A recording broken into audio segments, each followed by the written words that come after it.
Hey everybody, Eric Grenier here with Philippe J. Fournier for this week's episode of The Numbers. And it is, Philippe, our last regular episode of 2025. And it's been one hell of a year, so we're going to get into that. And we got some news to get into, we got some poll numbers to get into, but last week we were both under the weather. Oh yeah. I'm still a little bit. I'm on the up and up. Things are getting better, but how are you feeling? Oh, I got the influenza. It got worse after that podcast, but I feel better, and I'm very glad to be with you this morning. Eric, lots has happened since we last spoke. The Liberals got ever closer to this majority that they are hoping to get at some point in 2026, with a floor crossing, another floor crossing.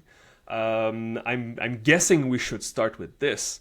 Eric, Michael Ma, Markham Unionville MP for the Conservatives, who won by a small margin last year, crossed the floor to the Liberals. What are your thoughts about him, about the riding that he's in, about the fact that the Liberals snatched yet another MP from the Conservatives? What's interesting about this one is that it came entirely as a surprise. Yeah. I think there was some speculation that there might be some floor crossers surrounding the budget. And then it was Chris d'Entremont, who was, a Nova Scotia PC kind of guy who crossed over. It wasn't shocking that it was him in particular. And we saw this news that came out just after the House adjourned for the holiday break. That was Michael Ma, an MP that I will have to admit I was not familiar with. No. Because he's one of the class of 2025, so I'm not really all up on all of the MPs who were newly elected just a few months ago. So at first, I was wondering if it was one of those kind of memes online where it's just, someone putting up a fake MP saying they crossed the floor.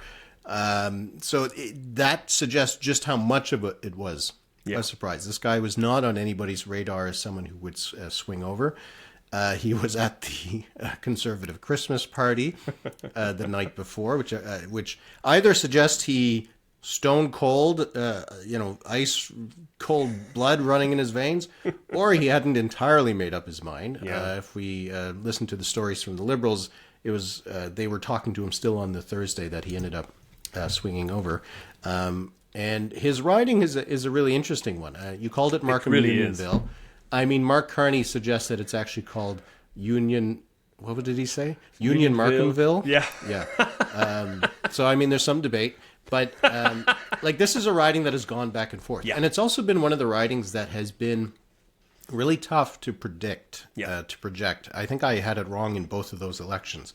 It has a significant Chinese Canadian population, which sometimes swings differently from the rest of the country. There's, often politics in different languages taking place, so there's different kind of impacts on people's vote. But this is kind of a quintessential swing riding, the kind of riding that you need to win to form a government. And now the Liberals have it. And as you said, it wasn't a big margin. That's also one of the things that I find interesting with Markham Unionville and Acadianapolis, is that while they didn't get elected as Liberals, the Liberals did really well in those ridings too, right? So it's not like they're angering 70% of the population or something like that. Exactly. If it was someone from rural Alberta or Saskatchewan who's swinging over. But now they're just one seat over, one seat shy of a majority. And I mean, the consensus view, even within the Conservative Party, seems to be that they'll find that extra seat. And wouldn't that be something, right? Listen, I was in Ottawa at an event the day before the floor crossing. And that event included many journalists on the Hill, seasoned journalists on the Hill, Radio-Canada, Toronto Star, like all the main news networks and papers. Nobody had a hint of this. And I asked the next day, was that on your radar? And I asked many journalists who are there, sniffing stories. And none of them saw this coming. So they really managed to keep it very secret. So I found this interesting because you know that in Ottawa, secrets are not well kept usually, right? This one was. And about the riding, as you just said, and I wanted to stress this is a riding that in a Liberal majority election, the Liberals win this. Right? The same thing with Acadianapolis. So it's interesting that if there was an election and Monsieur Ma was the Liberal candidate in Markham Unionville, he would have a good shot to win. So, like, I know some people, paint like floor crossers as betrayals, and there I understand the feeling when it's on your side that loses an MP, but thousands of people voted for the Liberals and in this riding, and they would be happy about this. Now the question is, who's next? Because the rumors is that there are more coming, and what does that do to Monsieur Poilievre's leadership? I wrote a piece for the Walrus that was released yesterday, and it was basically the numbers on Poilievre's leadership versus Carney's leadership. It was a comparison with the last Léger poll that we had. But I wrote it last week, and it was going to be published on Monday, so I had to change a conclusion to include what happened. And I used a quote from James Bond that I really like. Once is happenstance, twice is coincidence, 3 times is enemy action. Now, this is 3 resignation or floor crossers, if we count Monsieur Généraux, that are leaving, the Conservatives.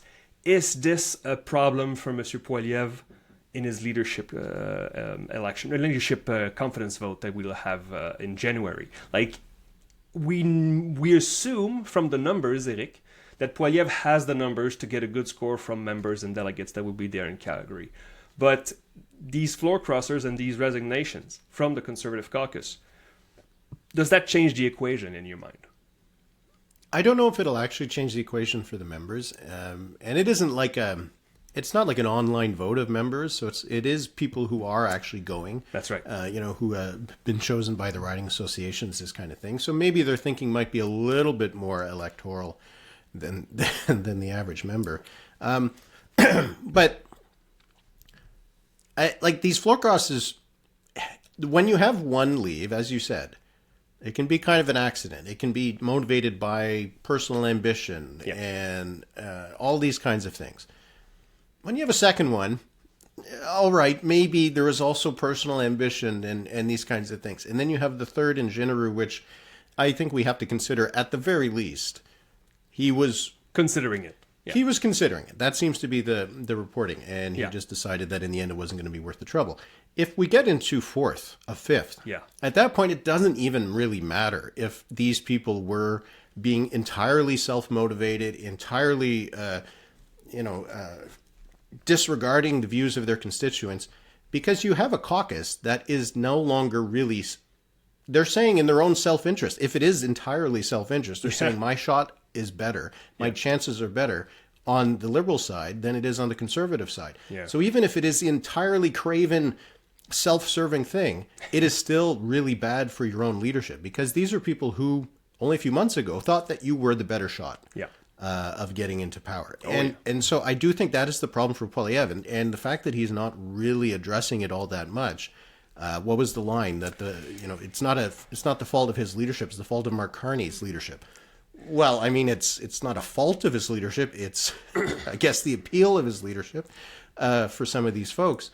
It does feel like there does need to be some sort of response to this, right? Just as your quote says, 1 or 2 maybe you can just kind of brush off as, they were horrible conservatives and we're happy to see them go. But eventually, there does need to be that self-reflection. I just don't know if the members are going to have that same self-reflection. Yeah. I mean, as we said before, you would think that members that are, committing to going in Calgary, are motivated members. And you would think motivated to keep Poilievre, according, again, to the numbers. We see that the CPC base is still well behind Poilievre in the numbers. It's not like... I mean, I looked at similar numbers from last year, a year ago. We had should Monsieur Trudeau stay in place? It was 50% of Liberals who said yes. That's not a vote of confidence.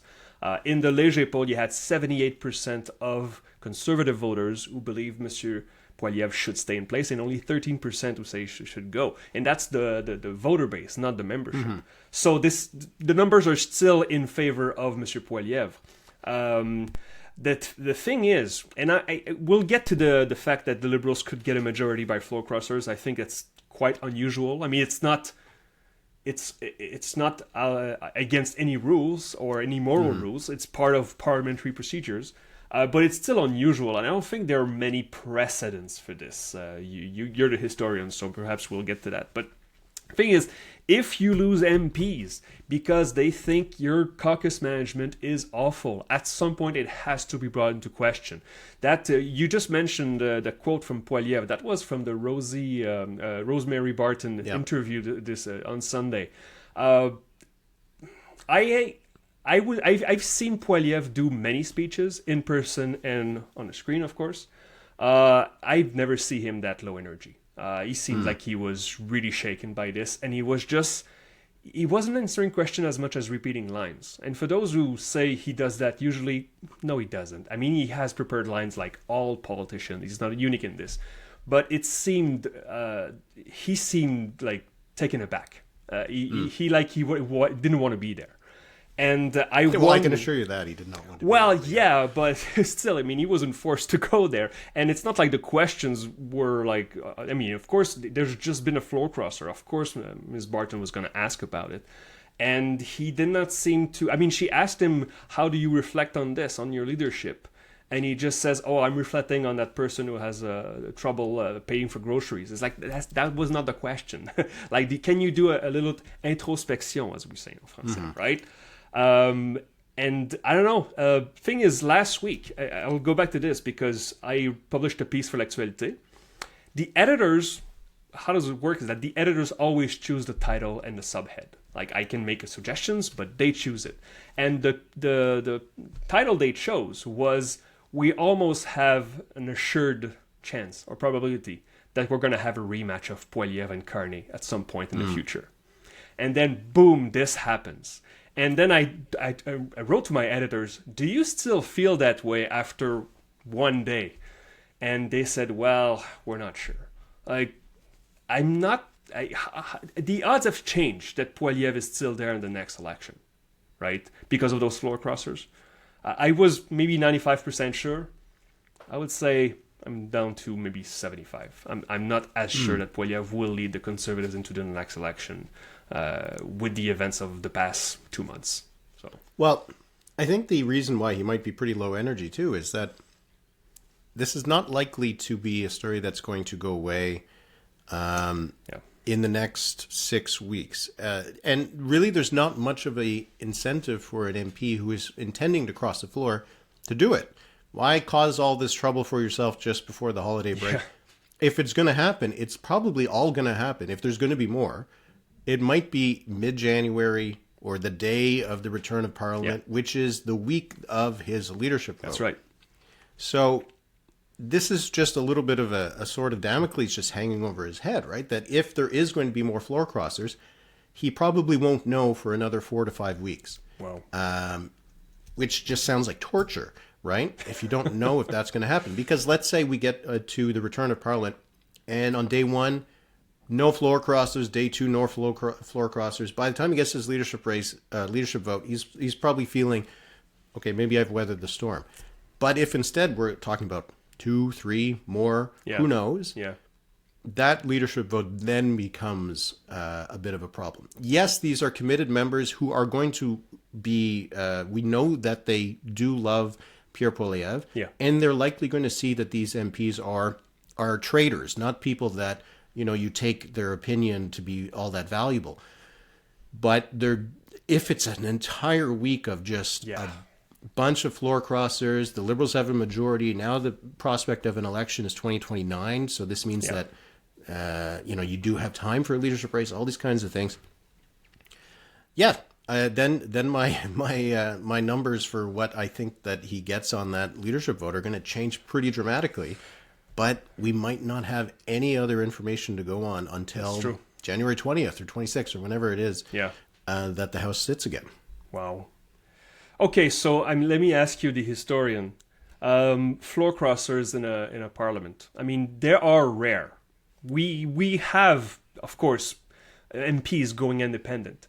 But outright changing parties, it hasn't happened that much in the last decades. I checked in this century. I mean, federally, of course. We know provincially is another story. But It hasn't happened that much. And I'm trying to remember the last time there were multiples in the same parliament. And I couldn't find in this century, unless I missed it. But can you remember at the top of your head? Like we remember straight up floor crossers. I mean, it's been a while. Yeah. And so if there are one or two more in January, we're talking about potentially 4 floor crossers in the same parliament. That would be unprecedented, at least in many, many decades. Well, there's a reason why when anybody thinks of floor crossers, only a couple names come to mind, right? Yeah. People think of David Emerson. Yep. They think of Belinda Stronach. Yep. If they're thinking more recently, you got Janica Atwin, you got Leona Alislev. Yep. But that's kind of it. That's the 4 in this century. Yeah. Yeah. Exactly. There's some other ones you can think of, like Scott Bryson. Lise Saint-Denis. Do you remember that she was an NDP and she crossed to the Liberals but didn't run again? There were a few in that period, because especially when it was the New Democrats who just elected a bunch of people who had no intention, exactly. no expectation of becoming MPs.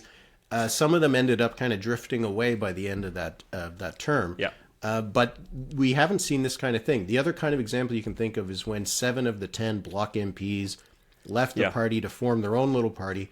But that was the last straw for Martine Ouellette, and she was gone as leader. Yeah. You can think of when there was issues with the alliance, when there is the Democratic Representative Caucus or something that split off from it. Again, that was the demise of Stockwell Day. Yeah. So these kinds of things can happen when they're extremely dramatic.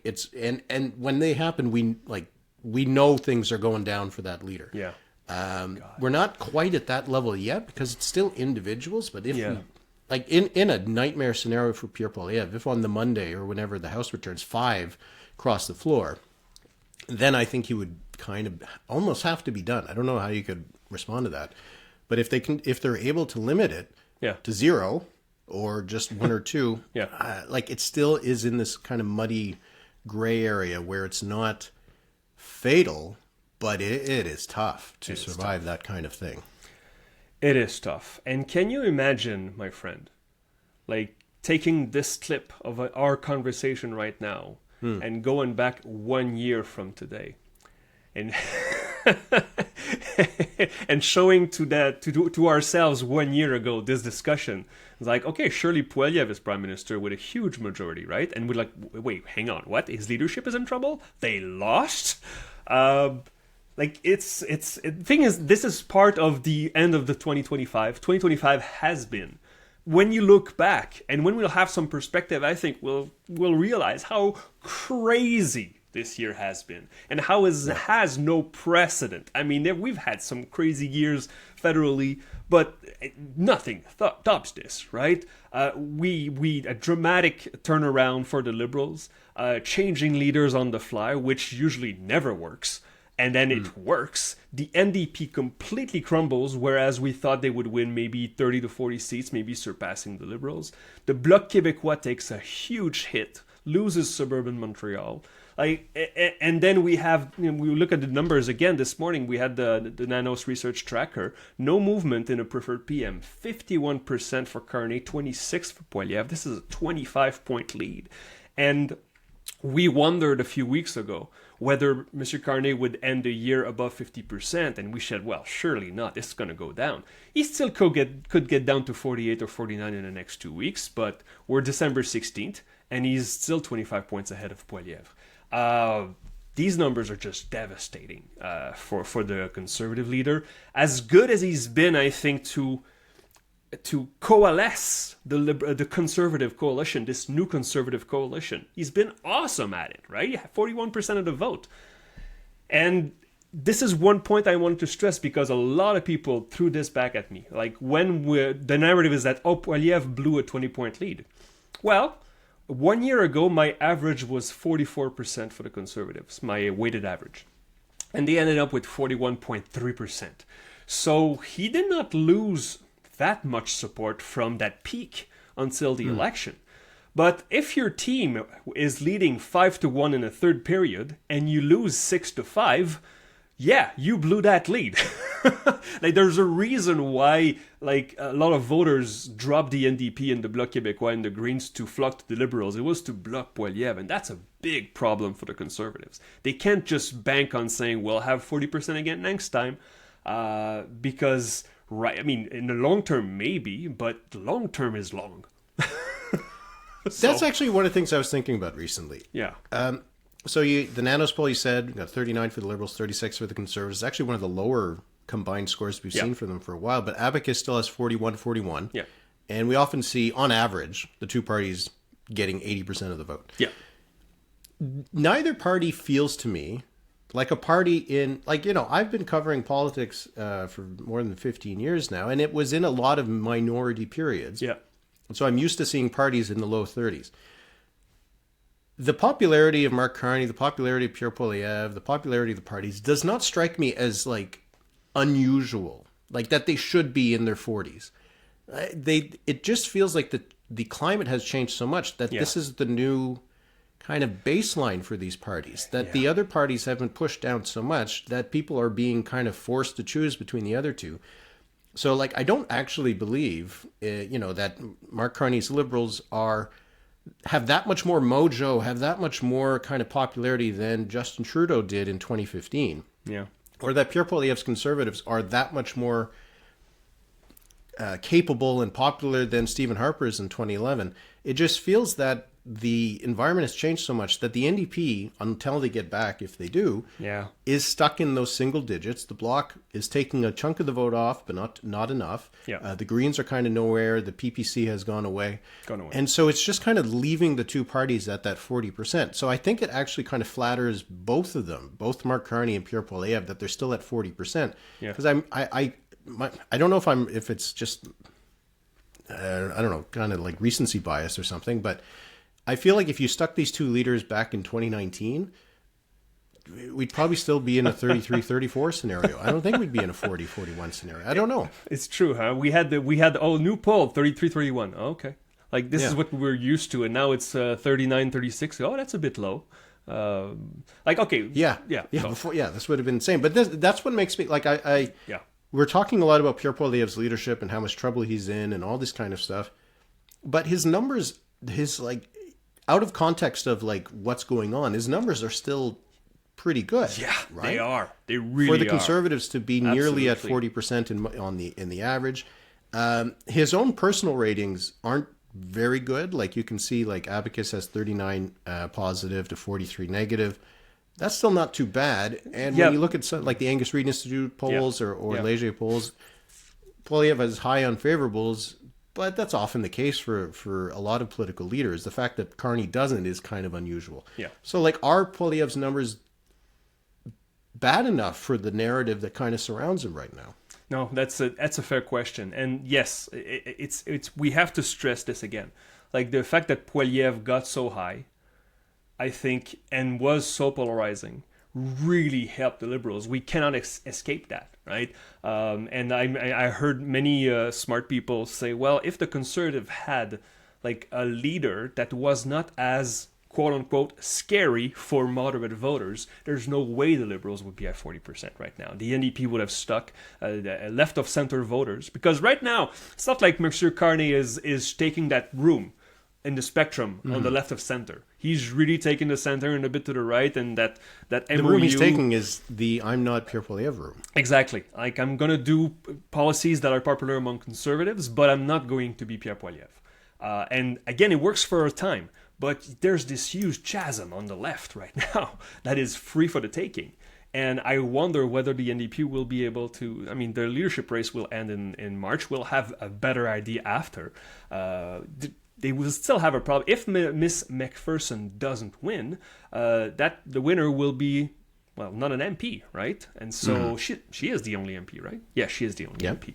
And that could also be a problem until there's a by-election. But I don't know. Again, playing defense is important in hockey. It's important in politics. If you get a good score, but you are one of the reasons why your opponents get all the votes from opposition parties, that's also a problem.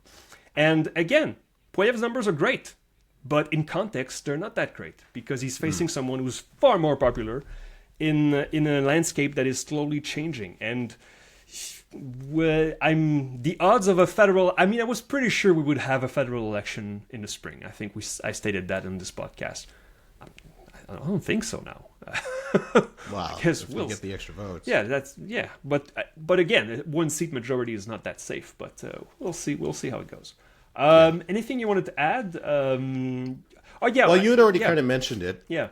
So I just wanted to mark that today is the 1-year anniversary of Chrystia Freeland's resignation from Justin Trudeau's government, which sounds like ancient history now when you're talking about that. Also, the 1-year anniversary of the Cloverdale-Langley City by-election. The least important by-election that ever happened. I pulled the numbers from it. So the Conservatives won 66% of the vote. That's amazing. The Liberals won 16. Yeah. In April, the Conservatives held on to it, but it was 48 to 46. That's incredible. So it was a 30-point jump for the Liberals in that riding. Yeah. I pulled my projection for December 16th that I had with the poll tracker. I had 218 Conservative seats, 50 Liberals, 41 Bloc, 32 NDP. Oh, you were going easy on the Conservatives. Oh, was I? Yeah. Let me pull what I had. It's been quite a year, to say the least. Okay, so December 15th, I had 43% for the Conservatives, 22 Liberals, 19 NDP. I had 226 for the Conservatives, 226. I was only about 90 seats off of the election. 47 Liberal, 45 Bloc. So, I think my headline was, is the Bloc going to be the official opposition in Ottawa? And in the end, they lost seats in April. It's just amazing. It's been a heck of a year. Like it was such a sprint when you think about it. Like we were all kind of, it was the fall economic statement. It was really late, but it was like it was going to be done, and then we'll go home for Christmas and all this. Freeland resigns, Trudeau resigns, leadership race, writ drop a couple of weeks later. Yeah, those first 5 months Insane. Of the year, stretching into the end of 2024. Some of the craziest political months I've ever experienced. I'm not sure if 2026 is going to live up to that. But well, what's the curse? The Chinese curse? May you live in interesting times. Let's hope that maybe it won't be as interesting. Interesting enough, fascinating. Just kind of interesting enough, but not. Not that kind of thing. And it's also, I mean, in that same winter, we also had an Ontario election, and completely forget about it. That's right. We have a 5-week election campaign in Ontario. Like, okay, it's business as usual. But aren't you tired? I mean, I'm tired. I'm looking forward to the holidays. But I'm good. I mean, it's been very interesting. It's the country has. The landscape has changed, and we don't know for how long. But I mean, we had not seen numbers like this since the 80s, right? Before the Bloc existed, right? Yep. Seriously, a long stretch of polls that we had the two main parties around the 40% mark. We had to go back to Turner and Mulroney. I mean, when Turner got back up after his defeat. I was in little school. So that's why it's so. I mean, I wonder how long it will last. As you said, at the NDP, we think will pick itself up, but it could take a long time. So anyway, we'll see. Okay, we thought that might be. You want to play a little game? Play a little game. Let's go. I don't have a quiz. I don't have a quiz this week. The quiz will be back, but Eric has a little game, and it's making me uncomfortable. Let's go. Well, I thought, why not? It's the end of the year. We're gonna do our over/under competitions for the last episodes of the year. So we're not going to be talking about the news of the week or anything like that, but we're going to make our predictions for 2026. I thought we might kick that off a little bit early with a game. We like doing the drafts. We did the leadership resignation draft a couple of weeks ago. So now we're going to draft which elections will take place in 2026. That's right. We'll each have 3 picks, so we're not going too far into this. Yeah. And these are going to be the options on the table. I'm listening. All right? Yeah. So we already know Quebec is going to have an election. So one of the options I'm going to put on the table is that the election actually happens early, that there could be an early call in Quebec. The provinces that I think there's at least a feasible potential for an election: British Columbia, Alberta, Manitoba. You can also throw in Prince Edward Island because they have a new premier, probably an old premier, coming back in. Mm-hmm. And then the two for the federal government. Okay. One would be whether the feds get defeated, and that forces an election. Yeah. So a defeat on a budget or a confidence motion, or that Mark Carney decides to go early in 2026 on his own. That's good. So we're going to draft these as the most likely elections in 2026. And we're going to play the same little game just to figure out who goes first. And we'll just do one round. One round? Yeah, you have your random riding generator. Yep. And you can explain the rules about it. So basically, I'm taking the random generator that creates that chooses a name between myself and Eric, who will put the line. It chooses a riding, and it chooses one of the main parties. So let's say, I think last time I had Ottawa Centre, Philippe, NDP. No, it was Eric NDP. Mm-hmm. And then Eric has to set a line for how well the NDP did in that riding. And then I have to decide, I have to guess if it was over or under, and we check the result if I was right or wrong. So that's how. So we'll just do one round. So whoever's right, if you're right, you get to go first. If you're wrong, you get to go second. Okay, so random generator goes this. Okay. So Eric, you will put the line. Okay. In Peace River, Westlock. Okay. For the Liberals. For the Liberals, okay. Jesus. Oh boy. Oh boy. All right, this is riding in like in northern Alberta. Jeez. God, it's usually one of the top conservative ridings in the country, so they probably got like 75% of the vote. So what could be left for the Liberals? I'll put the line at 17. Oh, 17? No, that's too high. I'll put the line at 50. It's true that we had some surprise. I remember like Yellowhead or something. We checked some ridings in rural Alberta. The Liberals, of course, got badly beaten, but they did not get like 3%. They got like 12 or something. 15. I have to pick under. Okay. Okay. I have to open the page to check. You're right. I can do it. You can do it. Yeah, I can do it quick. Peace River, Westlock. So the result was. I got it here. Okay. 11.8%. So it is under. Oof. Okay. All right. Luke Markovsky. And Arno Viersen is the conservative. He had 77% of the vote. Okay. So I pick to go first. Okay. I pick Alberta. My first pick is think Alberta. That's gonna happen?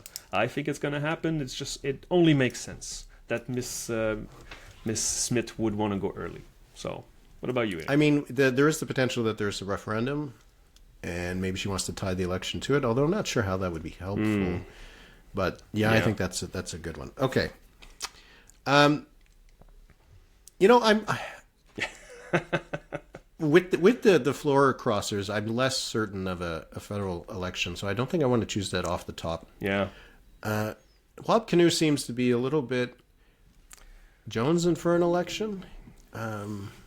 Wow.